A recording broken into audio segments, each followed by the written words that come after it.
اور ایک عبد الرحمن بن عوف کی بات بتا دیتا ہوں. عبد الرحمن بن عوف رضی اللہ تعالیٰ عنہ پورا پاکستان خرید سکتے تھے، اتنی دولت اللہ نے ان کو دی تھی.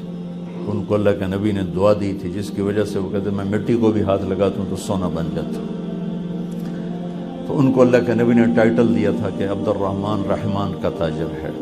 تو عبد الرحمن بن عوف رضی اللہ تعالیٰ عنہ فرمایا کرتے تھے کہ میری تجارت کے 4 اصول تھے. یہ بھی سارے نبوت سے ملے ہوئے ہیں، نبوت سے ملے ہوئے. فرمایا کبھی ادھار نہیں خریدا. پہلا میرا اصول کہ میں نے زندگی بھر کبھی ادھار نہیں خریدا. تو چھوٹے موٹے تاجر نہیں تھے. نمبر 2، کبھی ادھار نہیں بیچا، کبھی ادھار نہیں بیچا. اب بتاؤ کتنی ٹینشن ہوگی، ساری مصیبت ادھار دی پئی ہے.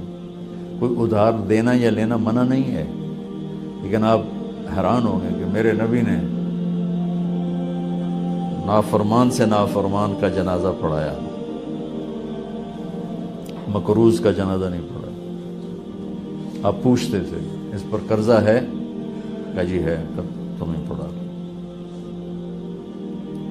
ایک صحابی کا جنازہ ہے، آپ کھڑے ہونے لگا یا رسول یہ تو بہت غلط آدمی تھا. تو آپ نے کہا کوئی کسی نے اس کی کوئی نیکی دیکھی؟ تو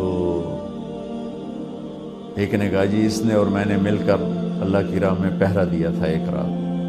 آپ نے کہا واہ، تم اسے جہنمی کہہ رہے ہو، میں اسے جنتی کہہ رہا ہوں. اور آپ نے اس کا جنازہ پڑھایا. مکروز راتوں کا تہجد گزار ہے، دن کا روزے دار ہے، اور آپ کہتے ہیں تسی آپ پہ پڑھا لو. میں نہیں پڑھا ہوں. یہ کس لیے تھا؟ ادھار کی حوصلہ شکنی کے لیے تھا. یہ نہیں کہ خود ساری زندگی ادھار پہ چلے. ساری زندگی ادھار. جس وقت دنیا سے تشریف لے گئے تو زرہ رہن رکھی ہوئی تھی، وہ بھی ادھار کی ایک قسم. اور اس کے بدلے میں آپ نے کوئی جو لیے تھے، اور وہ جو آپ واپس کر کے اپنی زرہ نہیں چھڑوا سکے. لیکن مقروض آ جاتا تو جب کوئی کہتا یا رسول اللہ یہ قرضہ میرے ذمہ میں دے گا، پھر آپ اس کا پڑھا دیتے تھے. اور اگر کوئی ذمہ نہیں لیتا تھا تو آپ نہیں پڑھاتے تھے. صرف ادھار کی حوصلہ شکنی. چونکہ جب کاروبار ادھار پہ چلا جاتا ہے تو ہر آدمی اپنی حیثیت سے آگے بڑھ کے کام کرنا شروع کر دیتا، تو وہ دھوکے کا شکار ہو جاتا ہے کہ میں بڑا بڑا کاروبار کر رہا ہوں، حالانکہ اس کے تو ٹائر میں ہوا ہی کوئی نہیں. تو اس سے پورا بازار مصنوعی ہو جاتا ہے، حقیقی نہیں رہتا ہے. میرے نبی بازار، آپ کو ایک حدیث سناتا ہوں، شاید کبھی آپ کے سامنے وہ کانوں سے گزری ہو. میرے نبی روزانہ ظہر کی نماز پڑھ کے پورے بازار اور منڈی کا چکر لگاتے تھے اور ساری تجارت کو خود چیک کرتے تھے.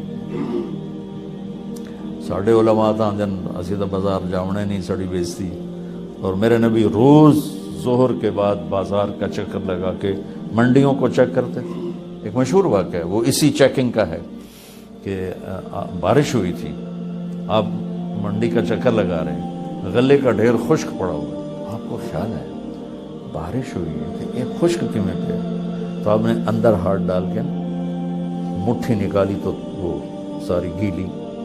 آپ نے کہا ایک ہی کی تھی؟